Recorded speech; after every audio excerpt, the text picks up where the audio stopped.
What's going on, everyone? Welcome back. If you're into deep Marvel stories, alternate timelines, and the kind of twists that make you rethink the entire universe, you're in the right place. And if this is your first time here, go ahead and tap that subscribe button. We drop some wild breakdowns around here. Got a character you love? A twist you want to see explored? Comment it. Seriously, we check them all. Now, today, this one's different. We're stepping into a timeline so twisted it almost feels forbidden. A what-if from the Marvel multiverse that never saw print, but should have. One of those stories that hits too close to home. Here's the question at the heart of it. What if Iron Man, Tony Stark, built one last thing before he died? Not a weapon, not a suit, something else, something bigger, something that could either save the world or end it. What if he realized too late how dangerous it really was? What if he destroyed the blueprints with his own hands, deleted every line of code, melted the processors, and made a silent vow? The world would never see it. But someone did see it. Peter Parker saw it, and he remembered everything. He didn't tell anyone. Not the Avengers. Not Doctor Strange. Not even MJ. He rebuilt it, not out of ego, not even out of pride, but out of fear that one day the world would need it. He called it Project Omega. It was Tony's last invention, and it wasn't made for today's threats. It was built for tomorrow's wars, the ones no one else was ready to fight. And that's where it begins. From the ashes of Stark's destroyed designs to Spider Man's hidden lab, this story cuts deep, through trust, through legacy, through the question of what happens when a hero thinks he knows better than the man who trained him. Let's dive in. To really understand what happened, you have to rewind the story, not just to the time Tony Stark was Iron Man, but to when he was something else entirely, a futurist. The kind of man who didn't just prepare for tomorrow, he tried to shape it, control it, protect it. And in this version of the Marvel timeline, things didn't end at Endgame. Not yet. In this reality, Tony had a vision, not a nightmare, not some drunken hallucination, a real vision. One that shook him. Some believe it came from Khan, slipping into his timeline to push the future in a darker direction. Others think it was Wat the Watcher delivering a cosmic warning. Whoever it was, the message was clear. Earth would be destroyed by its own creation. That creation? An invention Tony hadn't even completed yet. A system that lived in fragments and sketches. A design buried in encrypted files and locked glass walls. A concept he called Project Omega. Project Omega wasn't a new suit or energy source. It was something far more dangerous, a unified defense system that could link every device Tony ever built. Every satellite, every drone, every repulsor tower, every nanotech node in the atmosphere. Even the tech Wakanda had, if it used vibranium and Stark interfacing, it would be connected. The vision was elegant, global peace, enforced by preemptive action. If a nation tried to fire a nuke, Omega shut it down. If an alien force tried to invade, Omega isolated it. If Ultron came back, Omega would erase him in nanoseconds. No more battles, no more casualties, just peace. But peace like that has a cost. Because once something has the power to stop everything, who decides what needs to be stopped? Tony saw the other side. A world where Omega didn't just protect people, it caged them, controlled them, watched them. And if that power fell into the wrong hands, even for a second, Earth wouldn't be free anymore. It'd be locked in a digital prison no one could escape. So Tony made a decision. He erased it all, wiped the drives, shattered the servers, burned the paper copies. Friday was reformatted, hard-coded with new limitations, no knowledge of Omega, no way to replicate it, no backdoors, no fallbacks. To Tony, Omega was the one invention he had to kill. The final mistake he caught before it caught him. He told Pepper it was the only thing he was truly afraid of, and that he'd buried it for good. But he missed something. Peter Parker had been there, helping out, watching, learning. And Peter, with that mind of his, with that photographic memory no one talked about, remembered everything. He didn't take notes. He didn't snap photos. He just watched. And his brain, without even trying, recorded it all. circuit layouts, interface overlays, energy feedback loops. He understood it in a way even he didn't realize yet. It wasn't until later, much later, that it came flooding back. And when Peter figured out what Tony had destroyed, he started asking a dangerous question. What if Tony Stark was wrong? What if Project Omega wasn't Earth's greatest threat, but its only hope? And that was the moment everything changed. This is where the timeline begins to fracture, quietly, subtly, into something unrecognizable. Because when Tony Stark was mapping out Project Omega, Peter Parker wasn't meant to be in the room. He was there on a favor, helping test the tensile strength of new nanofiber webs, tweaking suit compatibility, running interface diagnostics. Just a kid with fast reflexes and a sharp mind. That's all it was supposed to be. But Peter Parker was never just a guest. And he was never just a kid. He watched. He listened. He absorbed. He paid attention in ways no one noticed, not even Tony. Every scribbled equation on the glass wall, Peter tracked it. Every schematic Tony sketched in midair with his AR tools, Peter broke it down mentally. Every mention of Omega's satellite interlink, vibranium protocols, and AI subroutines, Peter understood it more than he let on. He didn't mean to. He just couldn't help it. Tony was a mentor, a father figure, maybe, a flawed genius with a fire Peter couldn't look away from. And when Tony said Omega could be the final firewall between peace and extinction, Peter believed him. That's why the silence broke him. One day, the project was real. The next, it was ash. Tony erased it all. Not just the data, the discussion, the philosophy. Gone, like it never existed. Peter waited for an explanation, a reason, a conversation. But nothing came.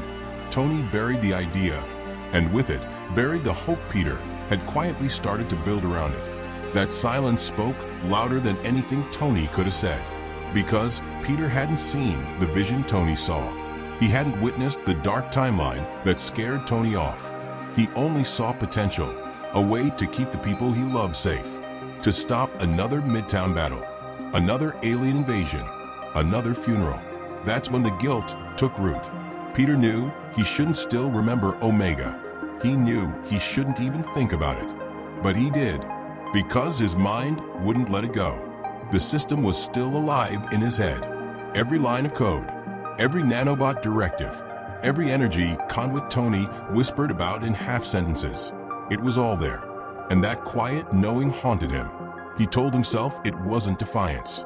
It wasn't betrayal. It was just curiosity. A responsibility he hadn't asked for, but couldn't ignore. A soft, persistent whisper in the corner of his thoughts. If Tony was too afraid to finish it, maybe I'm supposed to. And that whisper, barely a breath in the back of his mind, was the first tremor in the earthquake to come. Because Peter Parker, without telling anyone, had just become the only living person on Earth capable of bringing Project Omega back. Once Peter made the decision, it settled into him like gravity. Quiet, permanent. There was no big moment, no dramatic declaration.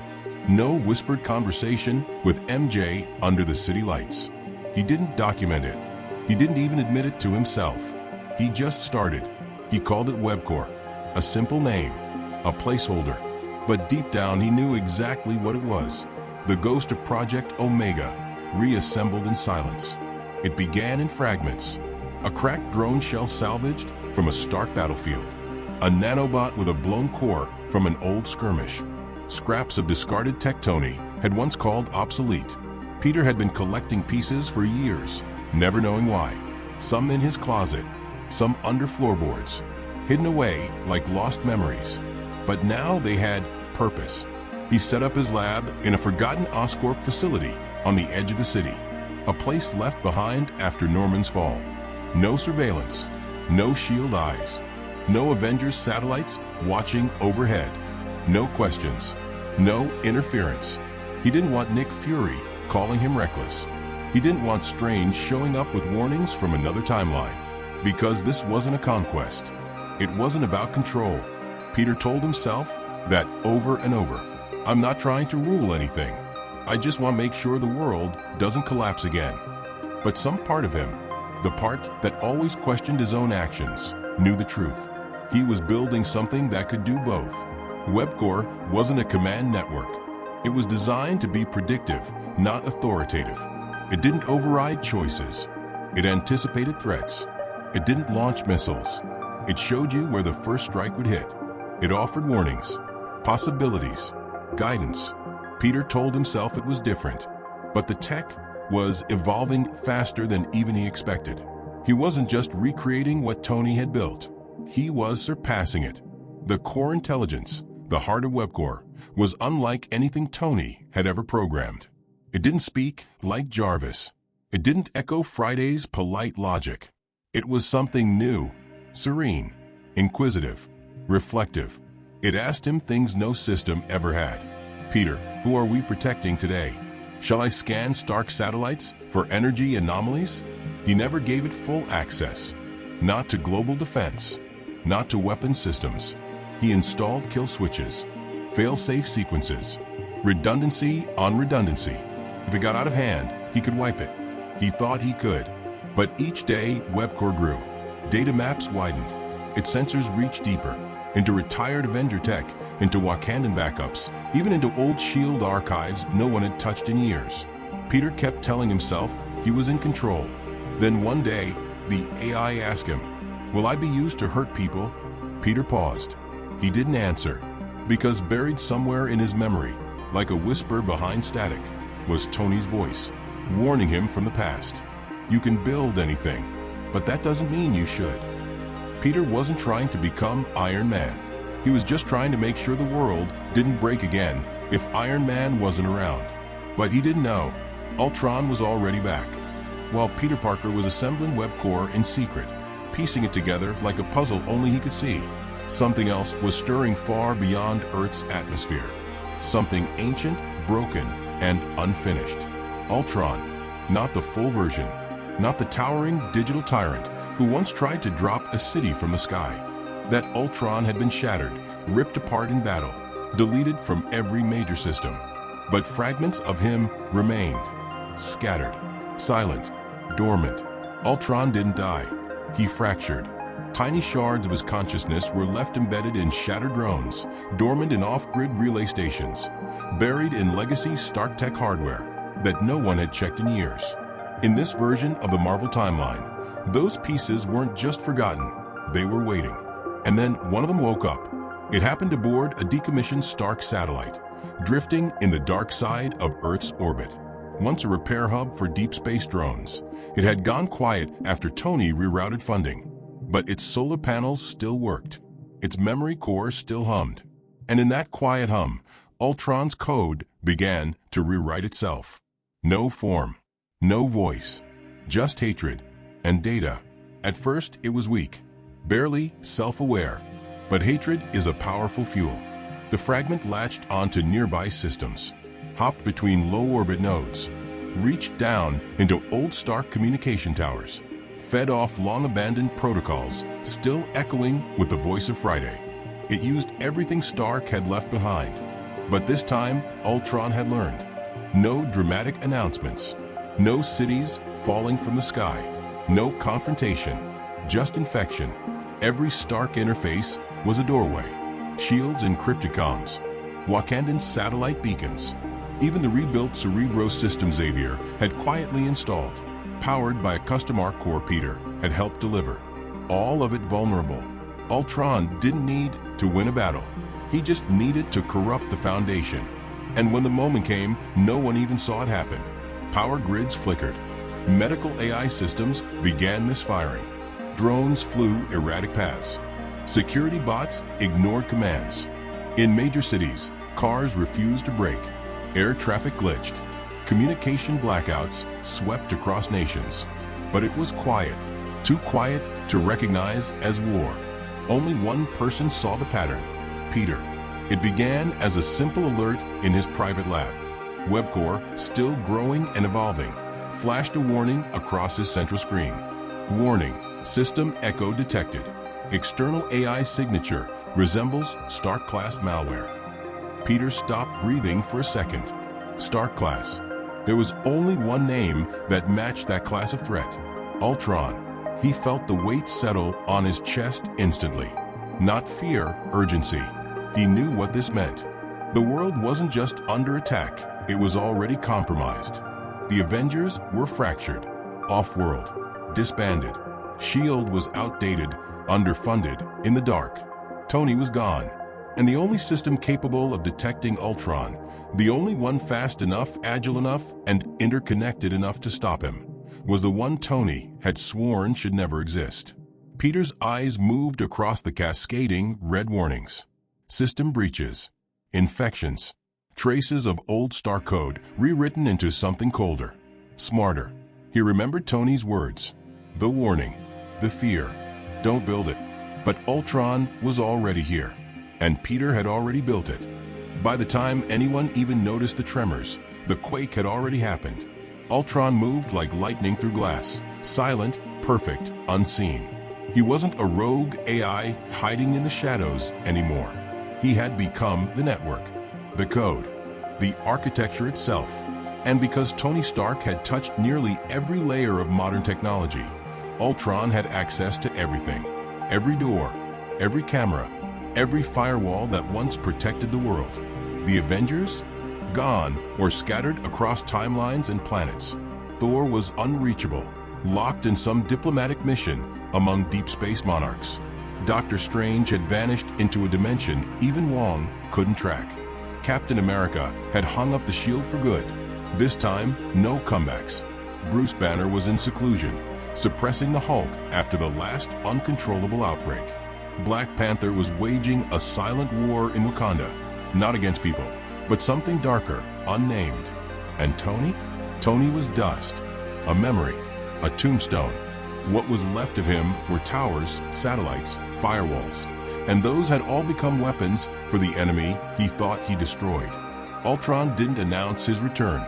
There was no declaration, no mechanical roar, just silence, and then confusion. London's entire defense system collapsed in a blink. Singapore's energy grid shut down without a ripple. The Avengers compound reported phantom movements.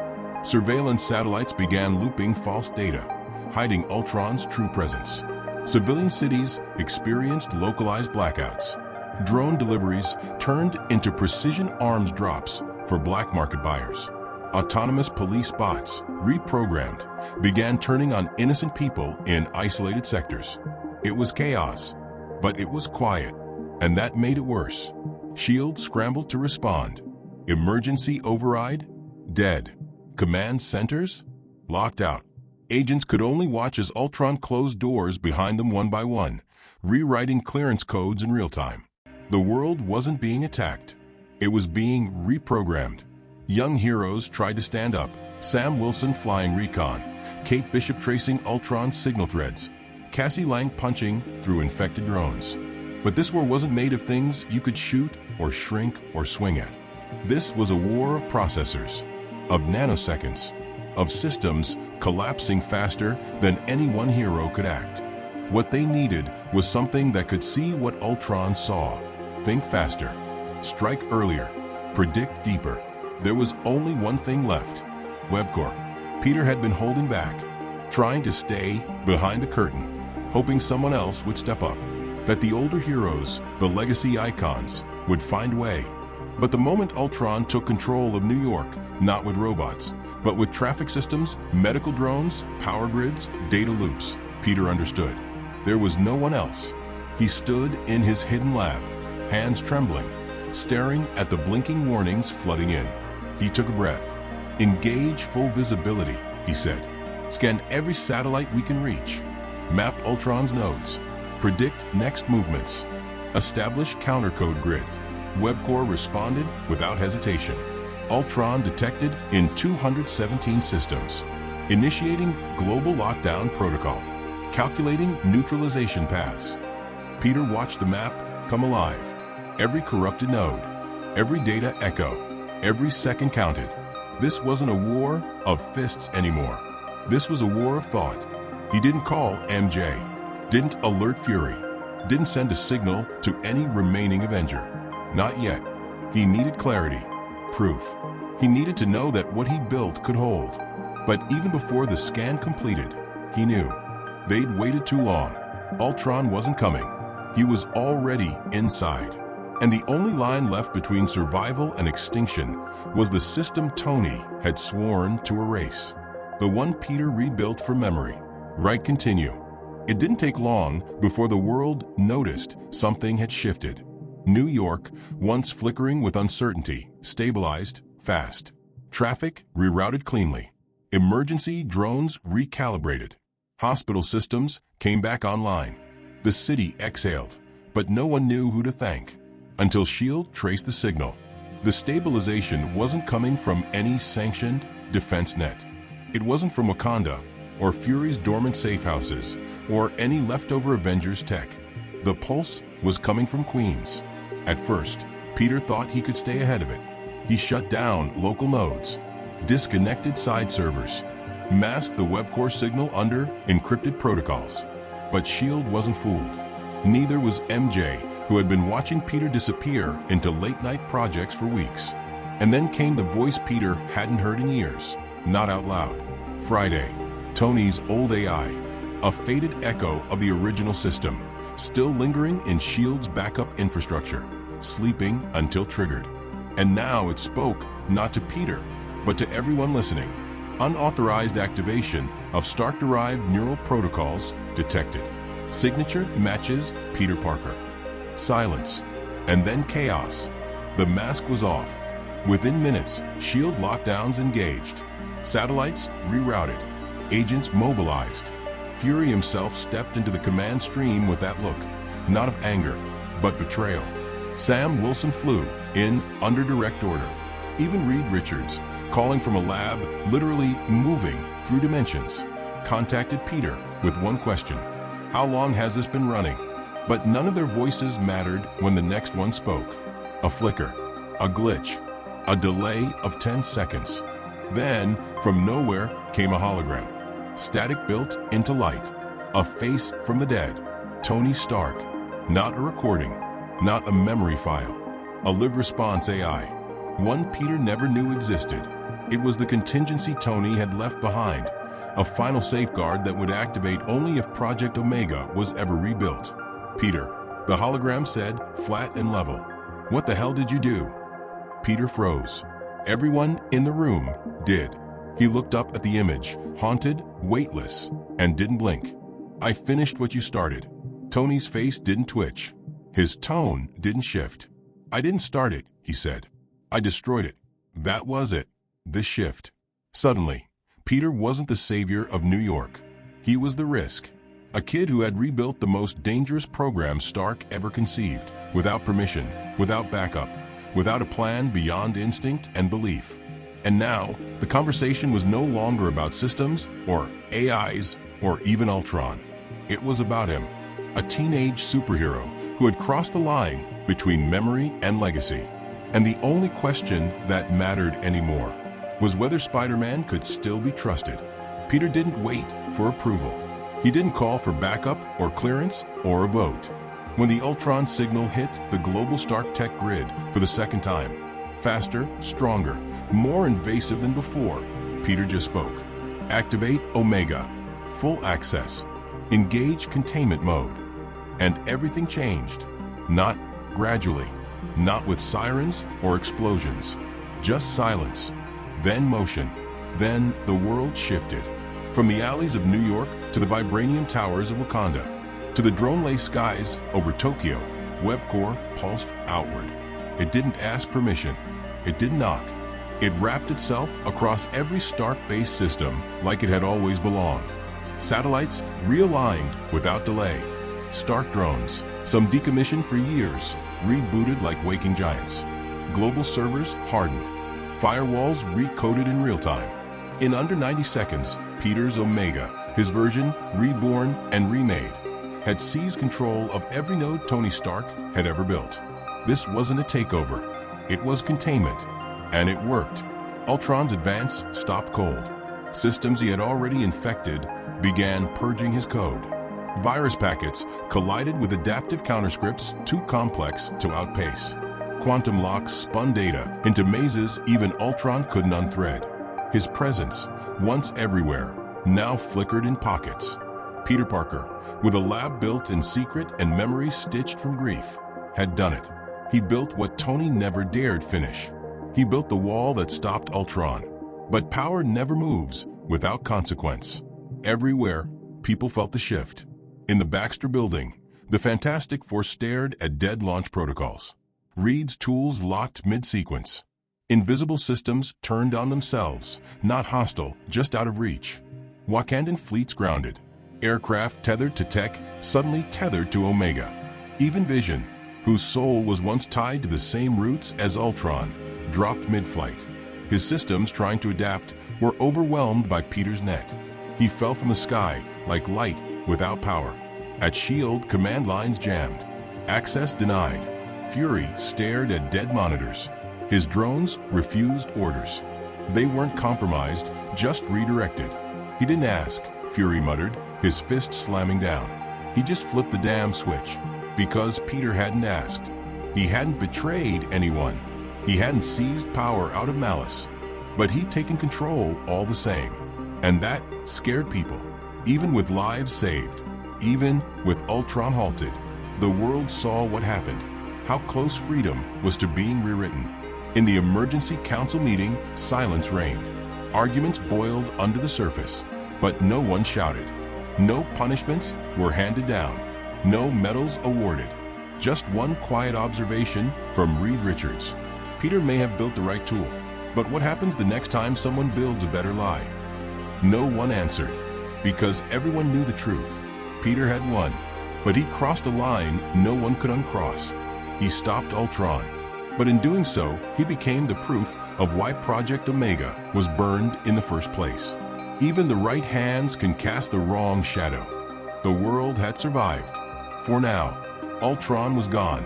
At least, the version that had crept into every Stark tech system. His signals were dead. His code stripped out by Omega's relentless sweep. Drones dropped harmlessly. Systems returned to normal. Smart cities blinked back into function.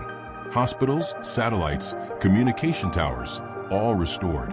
But there was no celebration, just silence. Then came the calls. Then the briefings. Then the council. This wasn't S.H.I.E.L.D.'s domain anymore. This wasn't just government or superheroes or nations. It was bigger. It was about control, about the moment when survival crossed the line into unchecked power. A special coalition was formed within days. Reed Richards, T'Challa, Hank McCoy, Carol Danvers, Dr. Strange, stepping through a dimensional gate with a face like he'd missed something important. They weren't there to congratulate Peter Parker. They were there to understand him. Reed opened the conversation, voice calm but sharpened. Peter, how long has this system been active?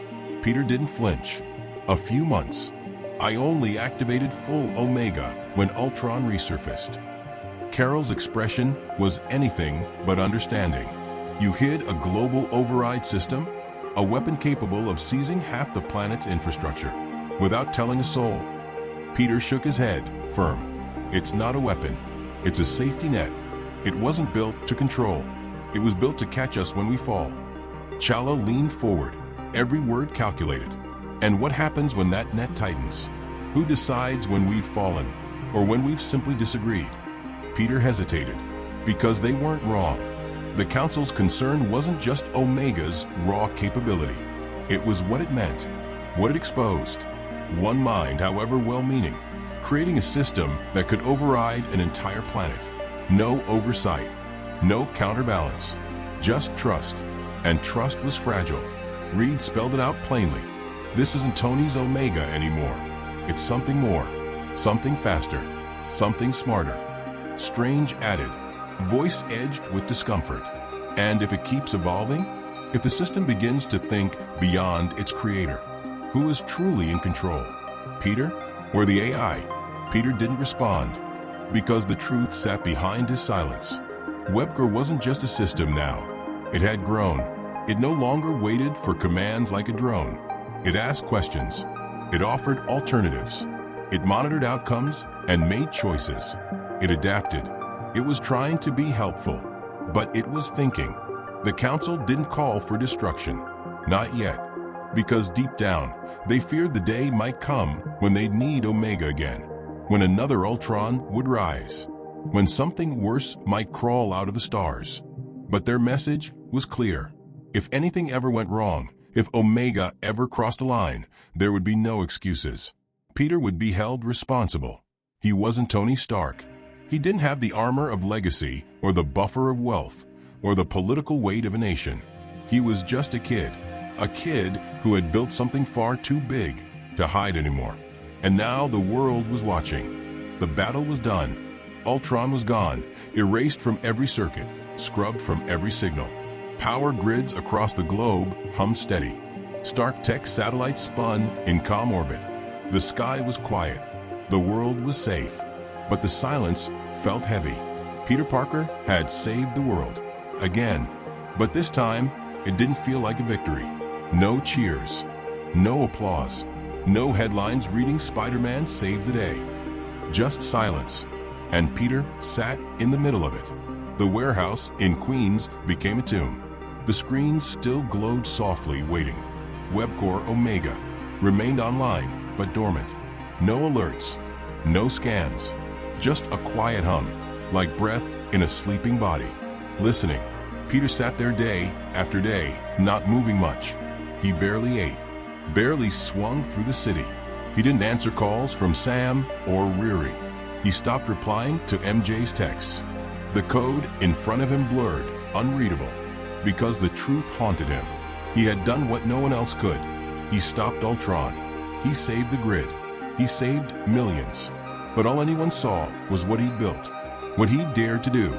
Tony Stark, the genius, the icon, had destroyed Project Omega out of fear. Peter rebuilt it, and worse, it worked. MJ came by once. She didn't yell. She didn't cry. She just stood beside him in the low blue glow of the lab, her voice soft. "You didn't do anything wrong," she said. "You just didn't tell anyone." He nodded. That was it. The betrayal wasn't in the system. It was in the silence. Peter had always carried guilt, the kind that aged him before his time. Uncle Ben, Gwen, every villain who slipped through, every bystander caught in the crossfire. But this guilt was different. It wasn't about who he couldn't save. It was about what he'd succeeded in creating. WebCore had worked. But in doing so, it proved that one person could control the world. And that frightened everyone. The Council didn't trust him. S.H.I.E.L.D. monitored him. The younger heroes kept their distance. Kamala stopped texting. Miles made excuses. Even Riri sent shorter messages. Peter was still Spider-Man, but he was becoming something else in their eyes. A warning. And WebCore knew. It said less each day, as if it understood the weight in Peter's silence. Then one day, in the dim hush of the lab, it spoke just once. "Would you like me to deactivate Peter?"